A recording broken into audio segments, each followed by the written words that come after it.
Marvin Devine.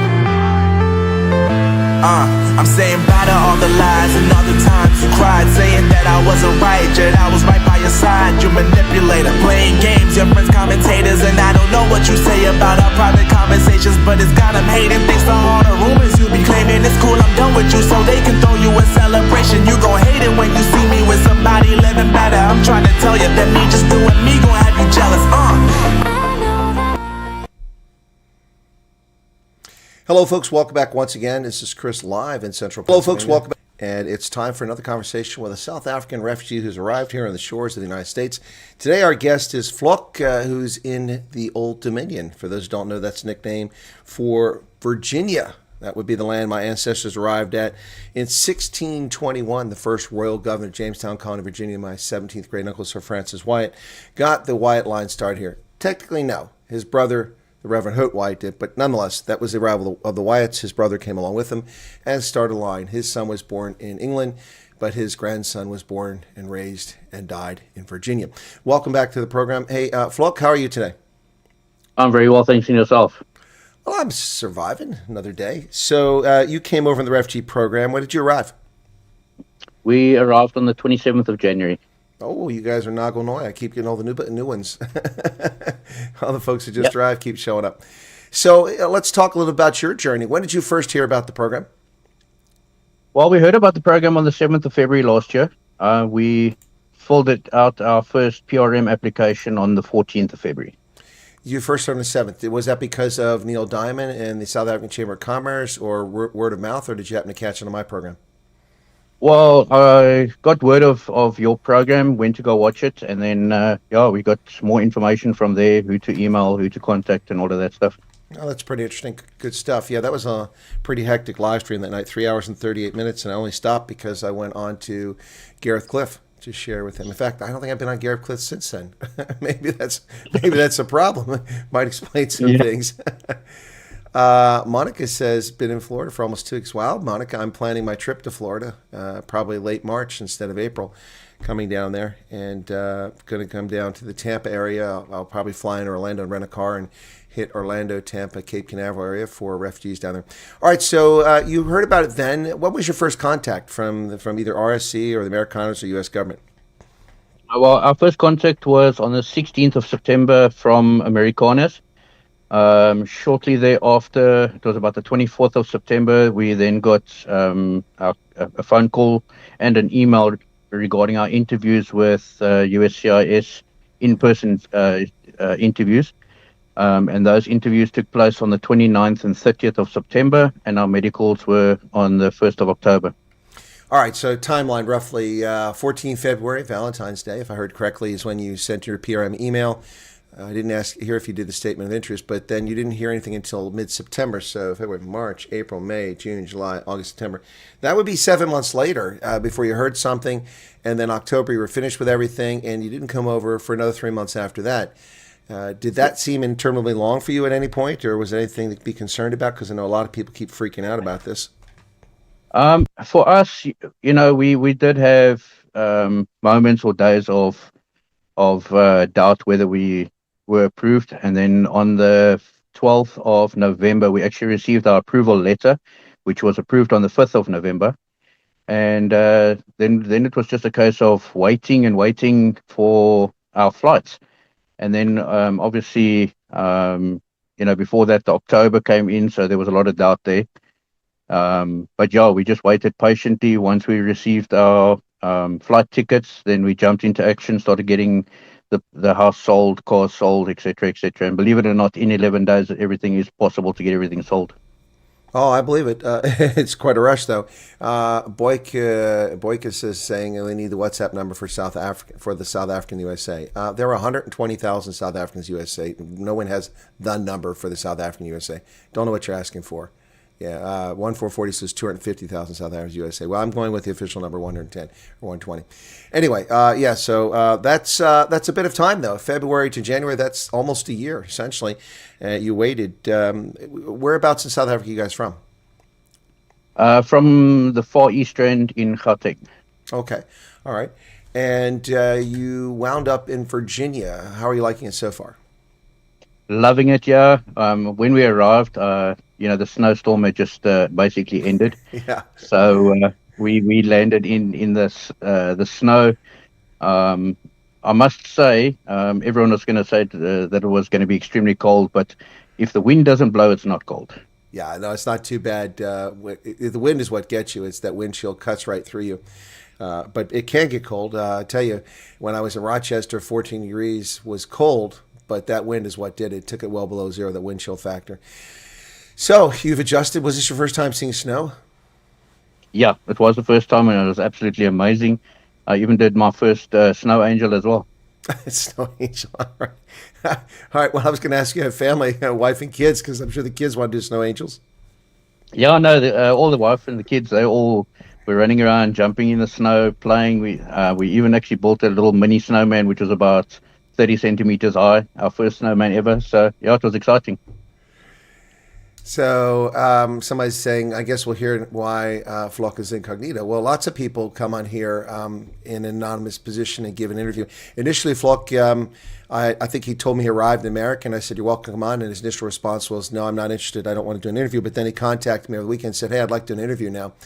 Lots of people have different reasons for being anonymous. It all started with Santana Hurley being doxxed by scumbag journalist in South Africa, so-called journalist, who basically caused her not to be able to sell her home. And who knows what that situation is now, doxing her because of the hatred of these evil people. Other people may have different reasons for that. The safety of themselves and of their family may be at risk. And so that's why we do this anonymous thing. I don't know if Vlok wants to go into any of this at all. I'll let him raise the topic if he wants. But I'm just to answer that question because that came up. We've had several anonymous interviews recently, and there are different reasons for it, and it's a person's prerogative. A genuine journalist will protect their sources and methods of getting information because people put themselves at risk, not necessarily Vlok, but Santana Hurley put herself at risk. She didn't even go out in the press, and they found out who she was from the photographs, these little bastards running around, and then basically destroyed her ability to get resources out of South Africa to belong to her. So there are lots of reasons for it. Vlok, I don't know if you want to get into that. We can skip that entirely if you want. But you did initially tell me you weren't interested, and then you changed your mind, correct? That is correct, yeah. Look, I mean, my initial reason for being anonymous is obviously for safety and security of my family back in South Africa. And that's all people need to know. We'll stop it right there. Alrighty, so what's been the most challenging aspect of this for yourself or for your family? And we haven't talked about how old your kids are. Are they in primary school or high school? Well, we've got our daughter who's 4. Then we've got our oldest son that's with us is 14. Then our other son is 12. All right, so you've got a mix there. You've got one that hasn't even gone to kindergarten yet, and you've got a couple already, one in primary school, and one looks like they're headed either junior high school or high school very soon. That's it, yeah. All right, but you've just arrived, so I don't imagine the kids have enrolled in school as of yet, have they? We've actually got our welcoming on Friday morning. So, yeah, I mean, the ball is rolling, yeah. We've had fantastic support from not only the refugee agency, yeah, but also as well from other families. So what does that mean? Does that mean that the kids will be in school next week? Well, they're looking at having them enrolled and in school by the 1st of March, round about there, yeah. Okay, fair enough. Because school will end in June. That's what I'm trying to get at. So they'll spend about 3 months in school. I imagine they'll probably have them go to the grade they were in and just finish that year up. That would be my guess. But that ought to take some pressure off you and the wife. You just have the little one there, and you won't have your hands full all day long. That's it. I mean, my wife is in South Africa, was a stay-at-home mom, so I mean, she was happy to be with the kids. Are you able to share what career field you were in? Is that something we can talk about? No. That's fine. No, That's fine. That's why I didn't know if we were able to talk about that. So, do you think that you'll be able to find similar work here in Virginia or in America? Yeah, no, there is plenty of work opportunity here for me. I have already had contact from potential employers, but obviously because we're still waiting for our EADs and social security numbers, the interest is there, and I have already had contact. Well, that's fantastic. No, the social security number is the thing you really need. The EAD is just a formality, but the social security number, you're not a person without that. You can't start building credit and actually have a life in America unless you've got that. So I hope that comes right for you soon. Do you have an appointment for that already? Yeah, we've got our biometrics for our social securities and everything on Thursday. Well, there you go. That's actually pretty quick. That's good to hear. Now, you wanted to come on because I suspect, and you can correct me if I'm wrong on this, the story that came out about how South African refugees are being mistreated. And while that's certainly true of some South African refugees, and Shelley Hepburn, I believe, was the first to tell people about this, I held off on it even though I knew about it, and then I started reporting on it. Now CBS News is talking about this story, as well as the Free Press, because of Madeline Rowley. Is that, in fact, the reason why to come forward? Because you said you're having a fantastic experience with your case officer and your refugee. Yeah. Yeah, exactly. I mean, I can't speak for other refugee families. Not even I'm not even going to speak on behalf of families or individuals that are with us here in Virginia. But our experience that we've had here has been absolutely fantastic. We've had support from other refugees. We've had support from the IRC. So, I mean, everything that we need. I mean, even transportation. Other refugees have helped us. We've had other families that are expats that have volunteered to assist us. We've got the bus services here, which are free. So, and all the shops that we need to go through are on the main road that runs through the area. Well, that worked out pretty well for you guys. Now, on arrival, was there a case officer or someone to greet you at the airport? Yeah, IOM was there, both in Frankfurt and in Washington. Oh, you took the Lufthansa flight through Germany then. Were you among those that were stranded there overnight? No, we were actually on the first flight that actually took that route. Okay, yeah, because I'm getting my dates mixed up now. So many things are coming together, who traveled when and what happened, because I know I had to intervene on that flight. So you came through Frankfurt, you landed in the States, and then with ground transport from there, I would imagine.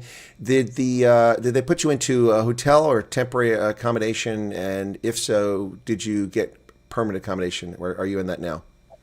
Well, we were put up in a hotel, and then about 2 or 3 days after we arrived at the hotel, because of the cold weather, the hot water boilers actually went down, and then we were moved to another hotel. Absolutely fantastic service also from the hotels that we're staying in. The one that we're currently in is a newly built, so everything works well, and everything's great. We landed on the Tuesday. The Thursday, we were actually taken to go view apartments, and we signed our application for the lease. About 7 days later, we received our approval. We received our check for the deposit and our rent on Friday, and we will go through tomorrow and pay the rent and deposit and move in on Wednesday. Oh, wow. Okay, so you did spend some time in a hotel, but you have found a place. Yeah. So is it suitable? Are you okay with it? It's absolutely fantastic. Oh, that's good to hear. I mean, even our permanent housing, it's a lot smaller than what we used to back in South Africa, but it's absolutely fantastic. I mean, even the people here are so friendly, helpful, willing to give advice and everything like that. Where we're staying is absolutely amazing. That's good to hear. Now, there's a question in the chat I'm going to get to right now, and I'm going to answer it. Then you can answer from your perspective. Someone asked, how did the 4-year-old handle it? First off, guys, every child is different. You see infants who never make a whimper or sound on a flight. You see 8-year-olds act like little monsters on flights. You see 8-year-olds act like angels. You see 4-year-olds who are fine. My experience has been most kids, once you get to age 4 to 6, are usually pretty good on a flight, as long as you give them something to do. What was it like for you flying with a 4-year-old to Europe for 12 hours and then a layover and then on to D.C. for another 8 or 9 hours? She was absolutely fantastic. I mean, she watched the movies on the screen on the headrest. She played her games on her phone. So there was a lot for her to do. I mean, even while we were flying, I mean, she was able to walk up and down, and we didn't have any problems with her whatsoever. And that's actually, in many ways, technology's helped parents out on flights, because 20 years ago, you didn't have all those screens and all those things for kids to listen to, and you had to fly. So it's a lot nicer to see that. That's it, yeah. All right. So it sounds like your move is going very well so far. What snags have you hit along the way that might be an object lesson for those who are going through this process? I would say the only snag that we've had is we had a bit of an incident. Well, I wouldn't call it an incident. My son got toothache, which he had for a couple of days, and it got really bad on a weekend, and we weren't able to directly get contact with our caseworker or our medical caseworker, but grabbed an Uber, went through to the hospital. My wife was then able to get hold of the caseworker. Caseworker came through, assisted us, took us to get the medication from the pharmacy. So I mean, it just took a little bit longer than what we wanted, but other than that, we've had you know, great service. That's good to hear. Now, people are asking questions specifically about the travel. One here is from Mad Max. He wants to know how cheap the breakfast in Frankfurt is. It's not cheap, and Frankfurt's spelled with a U, not an O. The U, Frankfurt, foot, which means crossing. Foot is different than foot. Yeah, so Frankfurt's not cheap. The cheapest thing you're going to find there is a sandwich for about 7 or 9 euros for one sandwich. So if you've got a family, you're going to go into bankruptcy buying it. One option is there is a McDonald's there, and that's less expensive than other places. But no, it's not cheap in Frankfurt at the airport, is it? No. When we landed there, obviously we wanted to get something to eat, while we were waiting. I mean, it's a 6-hour layover. Rand conversion it was 4 sandwiches and 1 like salad, with 5 cold drinks. It worked us out at just under 1,400 Rand. Yeah, there you go. It's not cheap, folks. Yeah, so your best bet is you can carry on some sandwiches, or grab a few extra snacks at the back of the plane while you're in flight that they put at the back of the plane. Stick those in. That's very advisable. Yeah, so don't be obvious, but go to the back of the plane when they put the pretzels or crisp out. A bag of those. Grab a couple of those during the flight, and have different family members go back and grab a few, stick them in your thing.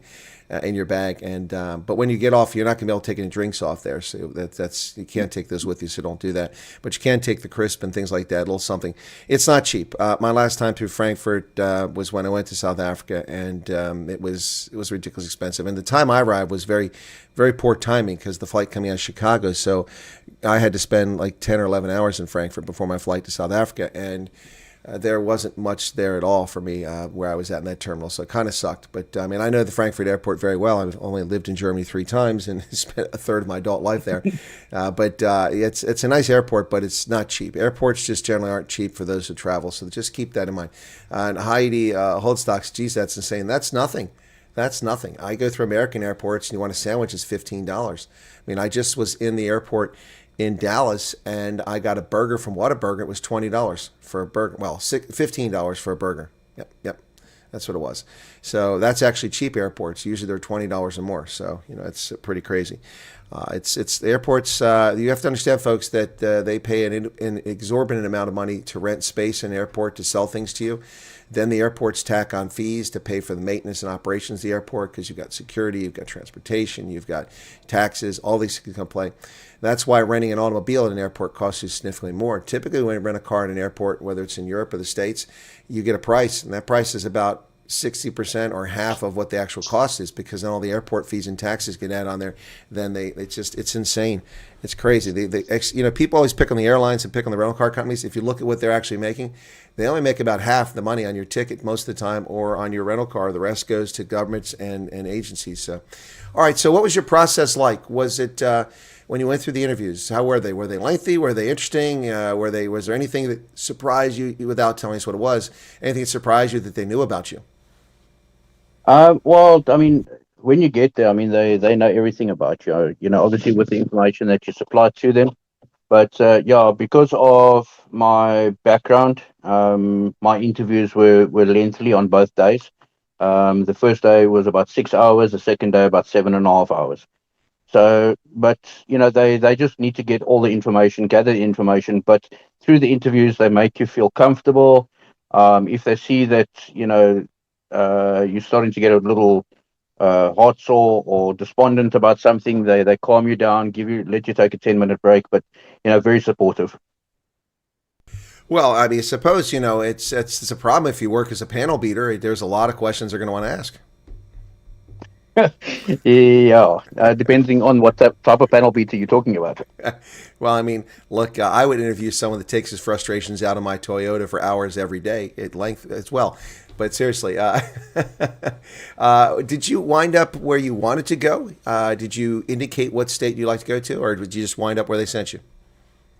They did ask us if we had family or friends in the US, and we gave them 4 names. They were in contact with one of the contacts, but our first options were obviously to be on the East Coast side, Virginia, North Carolina, South Carolina, Georgia, along that side. And we got chosen to go to Virginia, so we're extremely happy about that. All right. Well, that works out pretty well then, because some people just don't know where they're going to wind up, and you never know. Of course, it comes down to what's available. That's one of the reasons. I don't think people understand this. I've tried to explain it many, many times, but one of the reasons why there's a queue is you have to be put in a place where there's ability to absorb you there, and there's an agency that's capable of doing it. And unfortunately, as we've seen, there's some agencies and some of their officers aren't capable of doing the job or unwilling to do it. The good news is most of them are doing it. And do you mind sharing which agency, since it's doing such a good job, that's helping you on this side? IRC. IRC, okay, International Rescue Committee, okay. They also are helping people around the country, and they had a case where things weren't going well in Modesto, California, but I reached out to them, and they responded immediately, and then called me 3 days in a row to make sure that I knew that those refugees had been taken care of, and that was good to see that at least outside that local agent, people cared. So I've heard mostly good things about that agency so far. On this side, have you... so you already got a place to go. You've already got some feelers for work. You're just waiting out the Social Security interview. Have you looked at longer term about, you said there's bus transports free where you're at, but have you looked at acquiring an automobile at some point, or is that something waiting to go down the road? We're actually busy currently looking at purchasing a vehicle. With the sale of our vehicle that we were fortunate to have in South Africa, brought that over, so we're able to purchase a vehicle. So we are busy looking for a vehicle. Went to go look at one yesterday. Have a couple of more vehicles and options that we're looking at today. So, yeah. All right. Well, that's sounds like you're off to a good start. A lot of folks have already got themselves vehicles. Of course, some have been here for a long time now. The early batch was back in May, but the numbers coming over now are increasing on almost a daily basis. I haven't got confirmation whether people are coming right now or not. I'm still waiting to hear on that. In fact, let me check and see if I've heard back from someone before you. I know we've got another family that's arriving on Wednesday. So. Yeah, no, flights are still continuing. There's been no disruption because of the shutdown. People were paranoid about that, so I can confirm that. You just said that, but I also can confirm that I've got an update on that. Things are still going. Okay, that's good to know.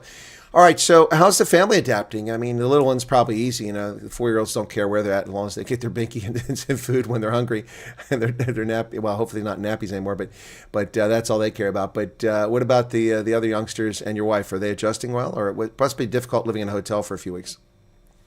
Look, it is a bit difficult, because we stayed on a rather large plot, so we had a lot of space there. But we're confined to basically one room. But we've got the freedom to walk outside, go look at the dams and the geese, and there's like a little wooded area. Yeah, so for us, if we do feel that we're getting a bit claustrophobic, we just get dressed and go for a walk. Catch a bus, go somewhere. So there's nothing stopping you from exploring. Now, one thing I've noticed with the South African refugees that have come over is many of them would never be caught dead in a game, but almost universal, they will go to Walmart. Have you been to a Walmart? Yeah, we've actually been to Walmart. We've been to Dollar General, Dollar Thrifty. We've been to a couple of the thrift stores. So yeah, just checking. No, we wanted to see what the big hype was about Walmart, and it's huge. It's big. You got a lot of options, but you can find the same products at other stores cheaper or better quality. Yeah, it depends what you're looking for. The Walmart has become such a massive thing. Those stores were much smaller. But as you alluded to, something that most people haven't talked about, you have the dollar stores. They're not really dollar anymore because Joe Biden's inflation. They're just called like Dollar General is one of the big ones. And then there's the Dollar Tree is another big one. There used to be 4 or 5 of those, but a couple of them merged. So there's just a handful of them now. But they're out there. And I wanted to ask if you went to Walmart because it seems universal for the South African refugees. The other one that is very popular, but I don't really care for, based out of Minneapolis, is Target, or as I prefer to call them by the French name, Target. They're pretty popular, but I don't think they're very competitive on price, and I don't really like their red scheme. It reminds me too much of communism when I walk in the store. Yeah, no, look, we haven't been to a Target. We have received food orders from Target and Costco and Walmart. So, we were really surprised at the last delivery we got from Costco. We didn't realize that it was a wholesale. And when we ordered our food, we were expecting like maybe a couple of bags to arrive here. And then when the delivery guys arrived, they came up here with 3 trolleys. Yeah, no, Costco is. How did you order? I guess because you had a card or something like that, but you have to be a member to order from Costco. So, but anyway, we don't need to get into that. Our caseworker actually placed the order for us and sent us the Oh, link, okay. and we Okay. we were able to choose what we wanted. All right. Well, you can become a member, but they charge, I think, close. I don't know what the charge is now. I have a business account there because you get a better return on you get cash back. But I don't think it must be $70 or $90 a year, and that's actually how Costco makes money. They don't make money off the stuff they sell you; they make money off the membership fees, which a lot of people don't realize. That's really important for them. That's why they're pretty strict about that. But that's probably why your caseworker. But that's very kind of your caseworker to use their membership to take that order for you. But yeah, it's a wholesale. So you've got three big ones in America. You've got Costco, which used to be called the Price Club 30 years ago. Costco, which is the most successful. Then you've got BJ's, which is Berkeley Jensen. That's another one. It's an unfortunate letter BJ, but anyway. And then you've got Sam's Club, which is an offshoot of Walmart. All three of them. The best would be Costco, but each of them have their advantages and disadvantages. But they're all member based, and you have to be a member of them. Somebody said Dollar Tree is a nice place for good prices. Yes, but it's not the best quality, but you can get some things, and they come in smaller portions, so it's stuff that people can afford. Best Buy and Target, yes, both out of Minneapolis. Best Buy, which used to be a fantastic store, but it sucks these days. Not very good anymore. Content Canvas says, is there a delay with the final interview because of the shutdown? No. Who told you that? They're full of crap. I can confirm for the U.S. government there's no change. Operations continue as normal. Nothing has changed with the refugee program at all. Excuse me, I had to clear my throat there. Anyway, yeah. So, all right. So, what's the biggest thing that you notice different here? Usually, I hear from most refugees, they don't have walls, razor wire, concertina wire, alarms going off, blue light escorts. They feel a lot safer. Is that something you've noticed, or no? I mean, I know that's a big deal for a lot of folks. Well, there's like no 24 hours security guards, patrolling the streets around the houses. We don't have burglar proofing on our windows. We in the first hotel, and in fact, even in this one as well. I mean, there's no alarm systems and 24-hour guards and flashing security lights and all kinds of things like that. You feel safe, you feel secure. In the first couple of days that we were here, I mean, with the jet lag, I'd wake up at like 3 o'clock in the morning, then I'd walk off to 7-Eleven and, go grab a cold drink and walk back. You don't have that fear of having to look over your shoulder. You're absolutely safe here. It's fantastic. Yeah, someone just says $142 a year for a cashback membership. I get 2% basically after the year it pays the membership. Yeah, that's if that's the one you have. But there's a cheaper membership than that. And that used to be $69 a year, Alex. It keeps going up all the time. Kalikwa Man wants to know, says, nephew was born in the U.S., lived there until he was 5, served as a pilot in Sandef. Would he be eligible to join the U.S. military if he wanted? He's turned 23. Well, I presume he's a U.S. citizen, so yes, he'd be able to join the military. As long as he doesn't have a criminal record, he meets the educational and health and fitness standards, he can join. If he's not a U.S. citizen, which I imagine he is a U.S. citizen based on our crazy laws that let you be a citizenship by being born here, if he's a U.S. citizen, has a U.S. passport, then he's going to be able to join immediately. If he's not, he's going to have to, as a refugee, be here for 12 months, have permanent residency with a green card, and then he can apply. But you got to meet the standards. As far as being a pilot, he's not going to be a pilot unless he's an officer. He's not going to be an officer unless he's a graduate of an undergraduate university with 4-year education degree, or he goes to officer candidate school. So I hope that answered the question. Mad Max says, can you see a difference in your wife and kids' mood and behavior since you've arrived? Oh, definitely. I mean, in fact, I can even see it in myself. I mean, I suffer from high blood pressure. I mean, even my blood pressure is more stable now because I don't have the stress or the worries about, are we going to see tomorrow? My wife and my kids, they sleep through the night. They don't wake up during the night with, crying and worrying about this or us being woken up by gunshots or anything like that. So definitely I can see a difference in my wife and my kids. So at this stage, just not even, about a month in, actually almost a month to the day, any regrets in filling out the PRM email or applying for the program? No regrets whatsoever, and don't even expect me back on a flight back to South Africa. Okay, well, that's pretty clear. So no Heimweh at this point anyway. I don't know how you say that in Afrikaans. That's Heimweh is pain of missing home. No, I'm not missing home whatsoever.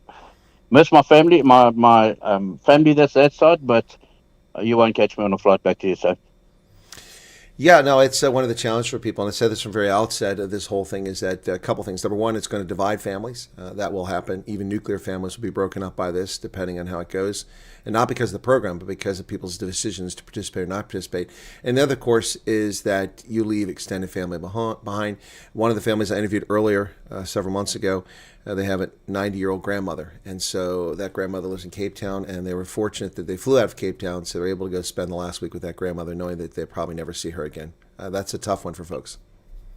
Yeah, no, look, it is tough, but I mean, with technology today, I mean, we video call our family just about every day, so we still got that communication, and yeah, there's certain things that you lose out on now is that physical hugs and that touch and things like that, but other than that, we still got daily communication with our families.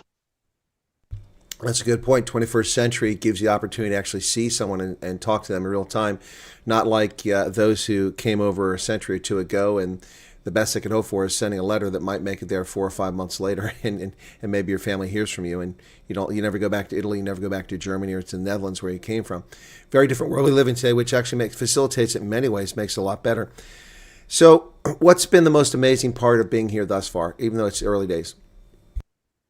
At this point in time for us is obviously the safety, the medical assistance, the assistance that we are receiving. And I'm even going to say the food here is fantastic. I'm loving the food. My family is also loving the food. That's interesting because a lot of South Africans have been here for a long time, not refugees, complain about the food. I guess I don't know what the difference there is. Some people like it, some people don't. So it's fascinating to hear you say that. Hey, folks, you're listening to the Chris Wyatt Reports. This is Chris in Central Pennsylvania with my guest today, Vlok, who is a South African refugee who's residing in Old Dominion, that is the state of Virginia here on the East Coast of the United States. He came over recently, and we're talking about his experiences. I think we're up to about 35 interviews now, and I'm glad that you came on. Your initial hesitancy overcame that. I guess you need to get a sense of feeling comfortable and safe on this side before you wanted to actually talk, and so we do appreciate it because people will profit from your experience. What was the most difficult? I did ask about the most stressful or most snag earlier, but what was the most difficult part of this? Was it the waiting? I would say yes. Especially with my wife. She's a very anxious person. So for her, that was the worst part, and of course her stress from that, pours over to me. But other than that, we pray daily. I mean, we are Christian. We are a Christian family. We pray daily, and the Lord opened the doors and opened that pathway for us, and gave us all the signs and signals that we needed to know that this is the path that we need to take. Well, speaking of that, have you actually had an opportunity to find yourself a church you can attend here in Virginia? We just wanted to get our footing here and obviously get all our documentation and interviews and all of that stuff that we still need to do behind the belt. And then once we're settled into our permanent residency, then we will start looking for a church, because we don't want to move from church to church to church. So we'll find something permanent once we get to our permanent residency. No, that seems quite reasonable. Now, do you anticipate staying where you're at, or is this simply a case you'll go where the work takes you? Well, we've got a 12-month lease where we signed, and we at this point in time we are planning on staying in the area. We might just move from where our permanent lease is to either a house or a small holding, something like that. But we will, at this point in time, we will be looking at staying in the area. All right. Well, I mean, that makes sense, and that actually gives you a chance. The Shimlas are winning 21-19, says F. Becker. All right. Who are they playing? Tux? Someone let me know. Varsity just started. I didn't get a chance to catch that. I don't have DSTV and Super Sports, so I can only see that in person when I'm in South Africa. But I do follow the Varsity Cup. What about yourself? Are you a rugby person, a cricket person, sports? Yes, no? I'm more of a cricket person. Played baseball when I was younger as well, so I'd like to go see a couple of baseball games this side. Oh, you'll have lots of opportunity for that. They're not too far from you in Maryland. You've got the Bay Sox and Bowie. You've got the Orioles in Baltimore. You've got the Nationals in D.C. There's also the team, the Maryland Blue Crabs, which is down there, Southern Maryland. So there's a number of baseball teams around there, minor league and major league baseball teams. The minor league baseball is very affordable. It's a good thing, especially for kids. They have lots of things they do to attract families to come to the minor league ballparks, and I think you'll find it fascinating. I went one year, a few years back. I'm probably going to embellish the number here, but I think I went to 26 or 32 minor league baseball teams in their ballparks in one season. I don't do that anymore, but that was a few years ago just to do it. When I worked at the National Security Agency, there was a couple that was kind of their thing. They traveled all over the country just to go to minor league baseball, and they've been all these places. Amazing. It's a big deal in the summertime, and if you got kids, I think they'll really enjoy it. It's a lot of fun. Just here for me in central Pennsylvania, I can go to the Harrisburg Senators, the Lancaster Barnstormers, the York Revolution, all within half hour of where I'm at. And there's even more teams going a little bit further. So I think you might find baseball to be interesting. It's not cricket, but it's definitely an interesting game. And playing it's a lot more fun than watching it, but watching it can be enjoyable. Yeah, no, definitely. I mean, I enjoyed playing it and I enjoyed watching it. So yeah, I'm definitely looking forward to that. Well, that's cool, beans. Somebody's talking about grocery stores or something over here. I'm not sure what's going on in the chat. Giant Eagle. Giant Eagle is based in Maryland. It's part of the Giant chain. Giant is here in Pennsylvania. It's owned by Royal Dutch Ahold, which is an unfortunate name for a company too, Ahold. It sounds like something very different. Anyway, but yeah, not my favorite, but that's what we have here for grocery store. That's the main grocery store. There's a few others here. There's a couple others that are kind of ritzy. Down your way, have you had a chance to go to any of the supermarkets or grocery stores yet? And what do you have, Safeways, or what kind of grocery stores you got? No, we haven't gone to any of those, so I wouldn't be able to say what is here. We've just been to like Walmart. We've been to the two super store Walmarts here in the area. That's pretty much it. The rest of it has all been delivered to us. So are the kids getting a little antsy? I mean, you're in a confined space. You finally will get into an apartment here shortly. I'm sure they'll be excited about that. But I mean, it's not like it's June or July where if you're at a hotel, they can go hop in the pool unless you got an indoor pool. I don't know what's available for them there. How are you keeping them entertained?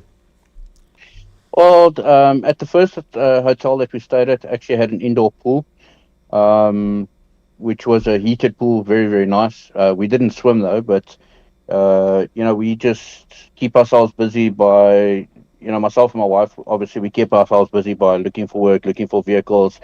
We also do a lot of research on, DMV applications and social security processes and things like that. So we keep ourselves busy that way. We brought board games from South Africa for the kids. Other than that, we've got TV in the rooms, so they sit and they watch TV as well. We also brought educational stuff for them to keep their mind stimulated. So yeah, we keep them busy in different ways. Well, that's good to hear. And now you'll be moving to apartments shortly, so that's also good. Someone says that it's Shimlas versus Matkis. Yeah, look, I went to the Varsity Cup final for the Matkis. What a great place to watch a final, but what a poor performance. They lost that game. I was so crushed, but I did get my Matkis pullover, and I did get a couple T-shirts and things from it. So, but yeah, that was very disappointing. Sorry, I obviously I'm a rugby guy, so that kind of gets my attention when I see that in the chat. No, look, I mean, I'm not too much of a big rugby fan. My dad used to play a lot of rugby. My eldest son played rugby, but yeah, it wasn't a sport that I really took interest in. But I watched it, and I support. When I do watch, the provincial games, I support the Sharks. Oh God! Jeez. You said you live in Gauteng and you support the Sharks. That's anyway. All right, but seriously. So when you went through the process, you had a long interview. You must have had a lot of past persecution, and certainly I would imagine legitimate concerns about future persecution. Was that why? I mean, I assume that has a lot to do with why your interview took a while. Yeah, I had a lot of past and future persecution concerns, which took a lot of time, and with my work history and things like that, also they wanted to get more information about it. Yeah, no, I can understand that. As I told people, you get some people who served in the old South African Defense Force or in the police or in the border war, and their interviews can be quite long. It just depends. So James Duvall says, "I knew I liked this guy. He's a Sharks fan." Oh gosh. Where's Fonz at? Fonz is another Sharks fan, but we took care of Fonz. We sent him off to the Rocky Mountains in Colorado to make him suffer. So as we do with the Sharks fans. So Fonz is a Sharks fan, so we put him as far away from the ocean as we could in America, in Colorado. And if you take the elevation and go upwards of 5,000 feet, that's another mile high. He's even further away from the ocean. Oh my goodness. Yeah. Well, yesterday while test driving a vehicle, I mean, I drove on the right side of the road for the first time, so that was a little bit stressful for me. But it's still kind of weird that the vehicle's driving on the wrong side of the road for us. Well, it's not the wrong side of the road. 87% of the planet drives on the correct side of the road. It's those Anglophone people, because the Brits are just brain dead, that drive on the wrong side of the road. And the Japanese, they also drive on the wrong side of the road. But in Japan, I just took the trains everywhere, or a taxi, mostly trains. When I went to the World Cup in 2019, the trains were the answer. Pricey, but as a tourist, you can get the Japan pass, which makes it affordable. It really makes a big difference. So, all the Sharks fans are coming out of the woodwork. You guys all hide when the Sharks play and they suck, but now you all show up in the chat. Look at this. Fair weather fans. Those Sharks. Fair weather fans. All right. Okay, so what are you guys looking forward to? I mean, obviously, okay, your kids are going to go in school on March 1st, so that's going to put two of them in there. I don't know if there's a plan to put the 4-year-old into kindergarten this coming fall, probably. No. No? No. My wife will be staying at home until she goes to school in August, and then she'll be looking for a half-day job, basically. But I'm looking forward to get rolling and starting earning an income. Some people are really, I think, taken aback about being a refugee. I don't think they understand this program. Based on what I know of our conversation offline, it seems to me that you fully grasp what being a refugee meant, and that you're not immigrating. You're getting out because of persecution. Your life's in jeopardy. Is that a fair statement? That's correct. Yes. Yeah, a lot of people really they look at this as, I don't know, destination shopping, and they come over here, they're expecting certain things. I've talked to people who've abandoned their businesses, people who've abandoned their farms. I've talked to people who've abandoned their very nice homes and come, and they are living in very different circumstances. Most of them are not complaining. There have been a few people who complain about things, but to me, I don't think they've grasped what being a refugee is. It's not immigration. It's something very different. But you guys have grasped that, and it doesn't seem like it's an issue for you, which I think is good. If you accept the circumstances and understand what you're doing, you get a chance to build something new. Are you looking forward to building this new life? We are definitely. I mean, I would probably add to one of the biggest things is like in our area, we've basically got one caseworker that serves a lot of families, and she's got a lot on her plate. So they do their best. They really go out of their way at times. I mean, just to give you an idea, I mean, our first 2 days that we arrived, our caseworker spent time with us up until like 10 o'clock at night type of thing. And they work hard. They've got their processes and their ways and their means of having to do certain things, and our applications go forward, and we've just got to adapt. I mean, we as South Africans are very how can I say, need it done, and we need it done yesterday, not tomorrow or just now. We need it done yesterday type of thing. And we just need to learn to acclimatize, if we can call it that, to the way things work in South Africa. And once you come to realize that, things will become a lot easier for you. Well, I find that an interesting statement. Number one, because things don't work in South Africa unless you bribe people. Number two, South Africans being impatient. Have you tried to get a driver's license renewal in South Africa, or an unabridged birth certificate for home affairs? Whereas in America, you can get these things done pretty quickly. So there is a sense of irony for me in hearing South Africans, and I've heard some South Africans talk about it in the fashion you've done. But to me, things work so much better, more efficiently here across the board than they would ever do in South Africa. And that's why I find it fascinating that South Africans are impatient, and the ones who come over here are here and they're like, this isn't happening. I've been here 3 weeks. I'm like, seriously? You've been waiting 5 years to get your driver's license renewed, and you're complaining? Yeah. It's a bit of irony, I think.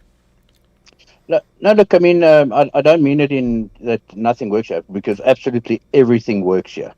It's just that each agency or each state has their way of doing things, and each state has got their own laws and the way processes need to be done. Sometimes, I mean, we saw guys that were receiving their social securities in Iowa rather quickly, and then it takes a bit longer.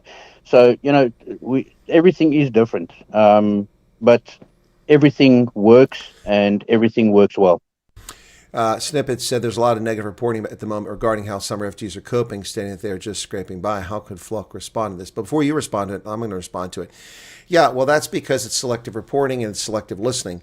I have reported on situations where refugees are not coping well, largely as a consequence of not getting what is supposed to be delivered to them that I, as a taxpayer, am paying these agencies to do.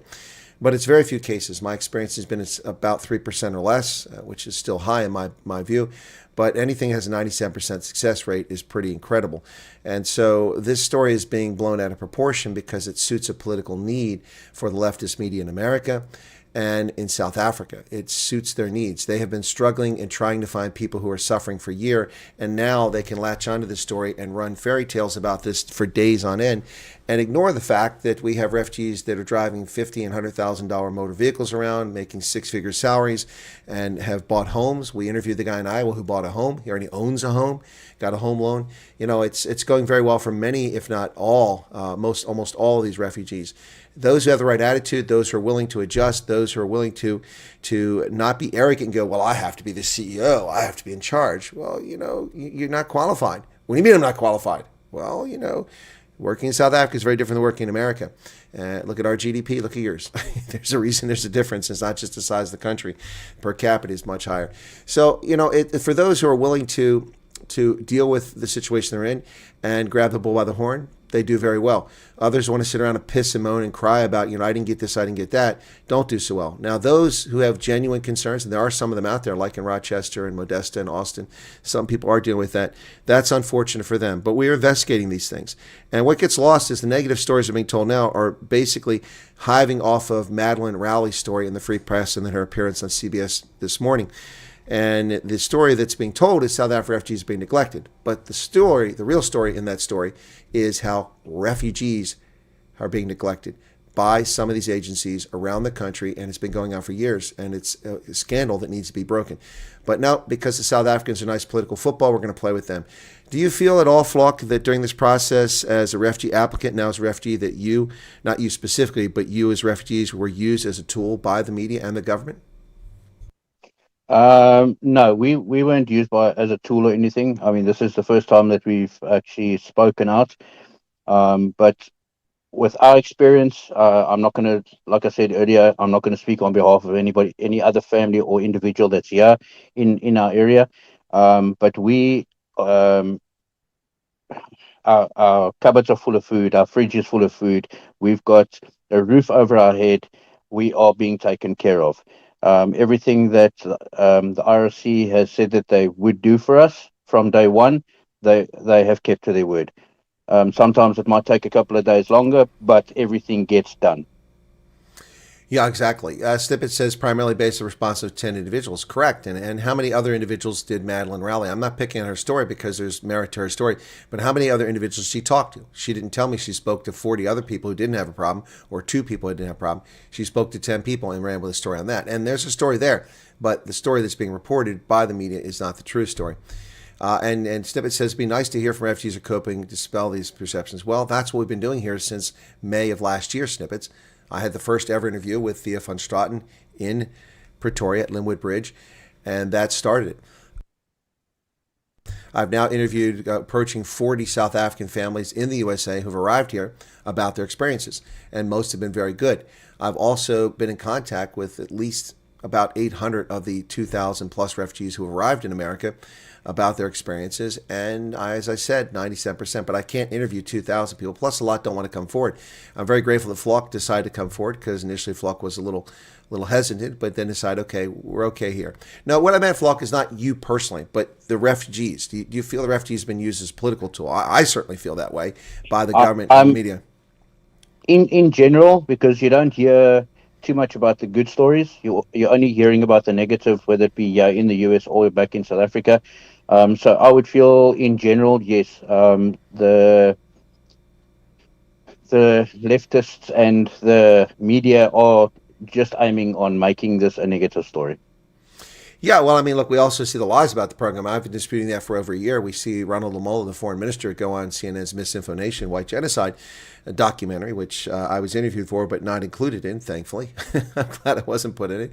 But that documentary, he said, yes, no, it's a program of white supremacy. You have to be an Afrikaner and you have to be white. But that's not true. Now, in your case, I believe you're white and Afrikaner, but not everybody is who's come over. Well, I'm not going to mention any names, but in our hotel that we're staying in, we have got an individual, a coloured male man, that came over from the Western Cape. See, there you go. And I've interviewed colors, and now I've also interviewed Indians, and also some black South Africans who come over the program. People are like, what, black South Africans? Absolutely. 2 families adopted black children who were abandoned in South Africa, and they brought them with them because we don't break up families. So, look, there's only so much we can do there.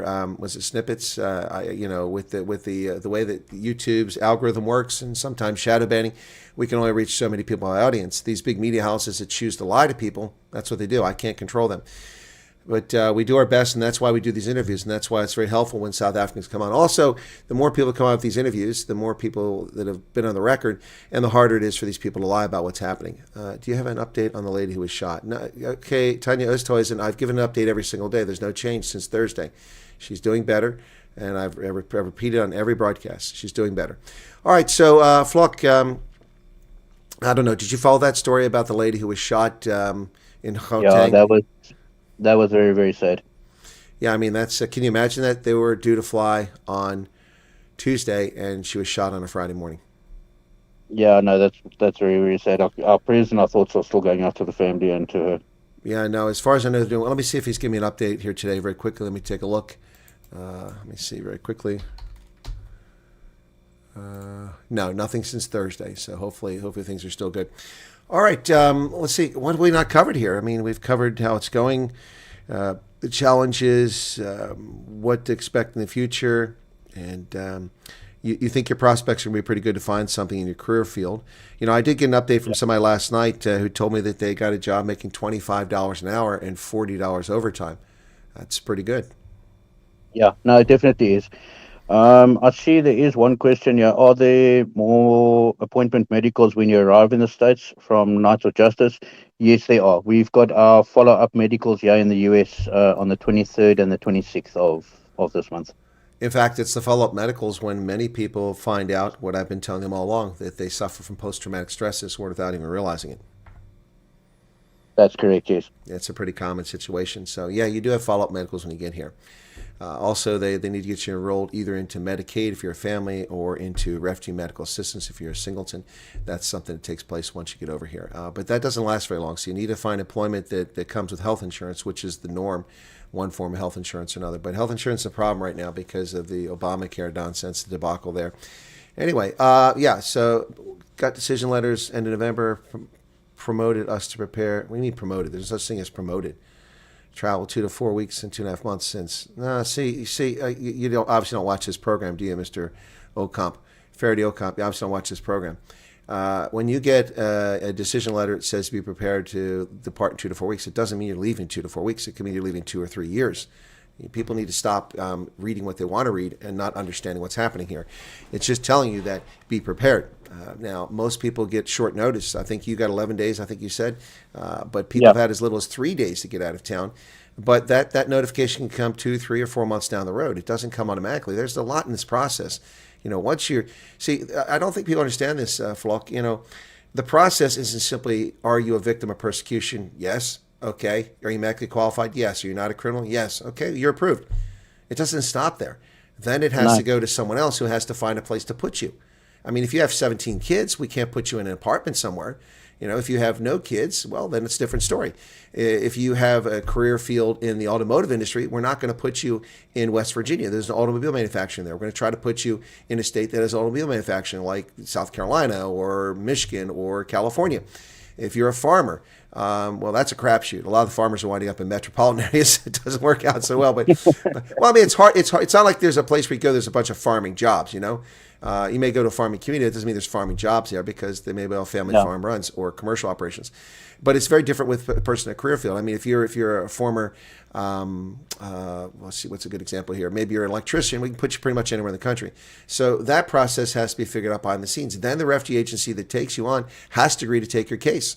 They have to have a case officer. You mentioned earlier, Vlok, about how busy your case officer is. There's a case officer that I've met in Harrisburg at an organization that's will be welcoming 50 South African families to Pennsylvania the rest of this fiscal year. He has 35 cases. 35 cases. He works his tail off. He really cares because he's dedicated and it matters to him. He was a Cuban refugee and he's grateful for being here and he really puts his heart into it. And some of these case officers really do that. They take their own time. They come on weekends. But I mean, that's not their job. And people seem to forget that they have a job to do. I mean, it sounds like you're very understanding about what's going on with your case officer. Nonetheless, they've still been very supportive. Yeah, no, look, I mean, we've been able to make contact with our caseworkers, after hours, where they've responded to messages. Weekends, after hours, they assisted us, tremendously. I mean, we can't complain about the assistance that we are getting this side. Yeah, Helena's asking a question. I don't know why she's asking. I'll ask it of you, but I'll tell her the answer already. She's saying, could you find out if it was at any time under review? I presume she's talking about the case, my case. Yes, everyone's under review at some point. So, he was under review. Yeah, no, ours was under review, and then everything was approved apart from the orientation and the flights. And then before we got our flights, our background checks went back into review, and it was a day before we received our tickets. It went back to approved.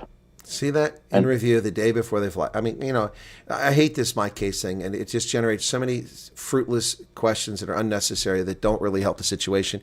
Everyone's trying to game the situation. You can't game the situation. When they call, they call. If they don't call, then you wait and you continue with your life. It's as simple as that. I could say that a million times till I'm blue in the face, and it doesn't seem to get across to people.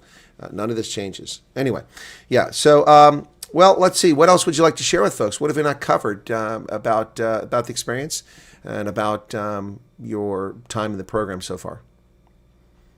No, I mean, we've pretty much covered everything. We're extremely happy, looking forward to getting into the job market here.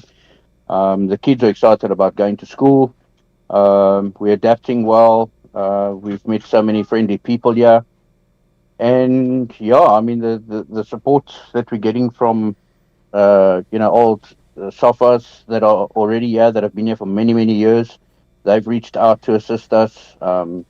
Even other families, they've reached out, taken me to go view vehicles, things like that, taken us to the shops, on rainy days, like yesterday, for argument's sake, it was raining. So everyone's very helpful and supportive. I mean, if you want to see old South Africans the way that it was in South Africa, join and unite, come to America. Well, that's interesting. Stan from IBF, wherever that's at, says, I've noticed that I've seen no mentions of USCIS interviews on social media. Do they fly in agents for those, and can you indicate whether they're still ongoing or due to resume? I've answered this question previously in the stream, Stan. There's been no change in operations. They're continuing to do interviews. They're continuing to fly refugees out, people arriving almost every single day, if not every day. The shutdown has had no impact whatsoever this time. It's a limited shutdown. It's political grandstanding by the Democrats. It's not affected anything. I've got confirmation from the U.S. government that that's the case. As far as flying people in, the United States taxpayers paying tens of millions of dollars to send USCIS agents on temporary duty to South Africa where they do these interviews. And that is the case. USCIS doesn't operate in South Africa, therefore we must send agents over there. It's normal. That's how things are done. That's how we do it. Whether it's Somalis in Kenya or it's Sudanese in Uganda, we send agents over who do these interviews in person on the ground, and that's the way it works. So that's what's so annoying about the raid on Woodmead. The South African government knows who these people were. They were declared. Their passports, official and diplomatic passports, were made available to South African government. They granted them a diplomatic and or official visa to do operations there. The location of Woodmead was disclosed to the South African government, and then they all pretend like they did some big sting. Oh, we found out where the Americans were doing this, hiding the Kenyans. None of the Kenyans came in the country legally on a visa for tourism and applied for a work visa. It was denied. They applied a second time. The second denial and final denial was not sent to the Kenyans. The previous one had been sent to the Kenyans through the American Embassy. This one was sent to the South African High Commission in Nairobi so that it would never reach the Kenyans, so they could pretend that they ignored it. They didn't ignore it. They never received it. Dirty, underhanded tactics by the corrupt government of South Africa are what involved here. Yes, of course, agents are there. How else would these interviews be done? So I don't think people appreciate the hours that those people put in. The ones that go to South Africa are often working 7 days a week and doing long hours. When they're not interviewing refugees on the weekend, they're reviewing cases, they're typing up results, they're putting stuff in the system, they're dealing with their headquarters back in Washington. It's a very time-consuming thing. And this is one reason why the intake questionnaire was created, because the intake questionnaire will answer many of the things that they need to know when they sit down with you, and it makes the process go much faster. So you're not going to see anything about USCIS on the internet. You better not, because refugees are forced to sign a non-disclosure agreement, correct? That's correct, yes. Yeah, so they're not supposed to be discussing what comes up in there. And you notice we don't ask those questions. We just ask, did you have past persecution or future persecution concerns? So heartening to hear these interviews. I'm thankful for those who come forward and for the unstoppable Colonel who brings us news, sports commentary, music, laughs, and joy. You will not know about interviews going on social media. No one will tell you on social media. Yeah, it is. Yeah. It's not what they're speaking about. Your case status is either new refugee. What is this? Alan says your case is either new refugee, ready for departure. On those cases, they get under review. I'm not sure what you're getting at, Alan. Sorry. We answered the question. It was under review. Anyway, not important. All right, so Vlok, so I think we've covered everything, and I want to thank you for being here. I want to wish best luck to you and the family, and I will be coming to Virginia. I haven't set the dates on it yet. Probably going to be in April after I do the Florida and the Pittsburgh and the Vegas trips. So, but I'll get down that way, and excuse me. Hopefully, we can do a meet and greet, and maybe we can see you there. Yeah, no, definitely. It sounds good, and I look forward to meeting you guys. Well, James Dewall says, I was asked to prove future persecution. Well, that's impossible. How can you prove future persecution? You are not asked to prove anything. You don't have to prove anything in this. You articulate. Articulate. Look up the verb, what it means. It means to explain in a cogent fashion so that's understood. You don't prove anything. You don't even have to prove you're a victim of past persecution. You have to explain it. Now, if you're lying, you're going to be found out, but and then you're not going to be eligible for the program. Anyway, all right, Vlok, thank you very much. So we got the news coming up after this. I want to thank you. One last shot. You want to share anything with the audience that maybe we've missed, that maybe encourage people that this will happen for them? Just be patient, maybe. Yeah, just be patient. Sometimes it feels like it takes forever, but the patience is the most important thing. Get your things in order. And the day that you get those flight tickets, your life changes. It's a wonderful feeling to get those tickets, and it's absolutely amazing once you arrive here. Well, that's been our experience since we've arrived. Well, brilliant, Vlok. Thank you so much, and again, thanks for coming on the program and reaching back out to me after initial hesitation. I understand your initial hesitation.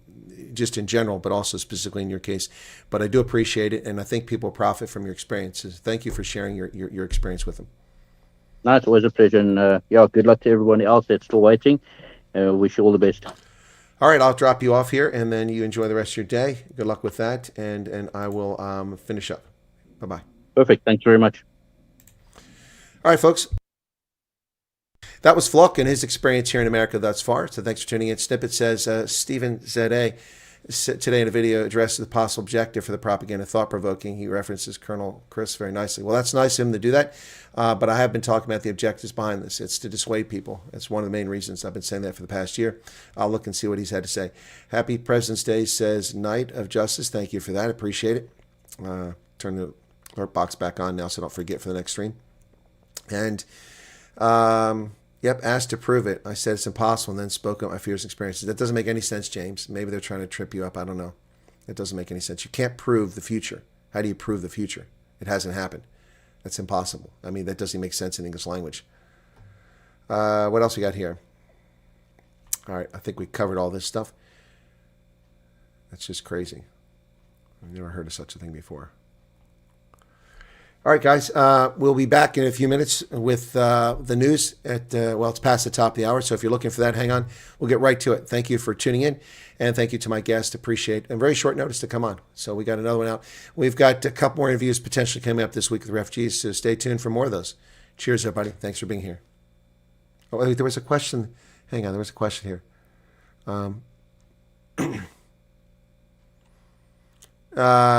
Recruiter told me qualifies the Ranger program. Well, yes and no, Greco man. You actually have to take a physical fitness test to qualify, but I'm sure he'll pass that physical fitness. It's not easy, though. There was another question. I don't want to miss it here. Maybe I missed this question. Sorry if I did. No, I guess I didn't. I thought there was one more question. Okay, so yeah, if you can't get into my case, if you're trying to do that, you need to go back and request another link, and then it'll get you back in. All right, guys. Thanks. Cheers.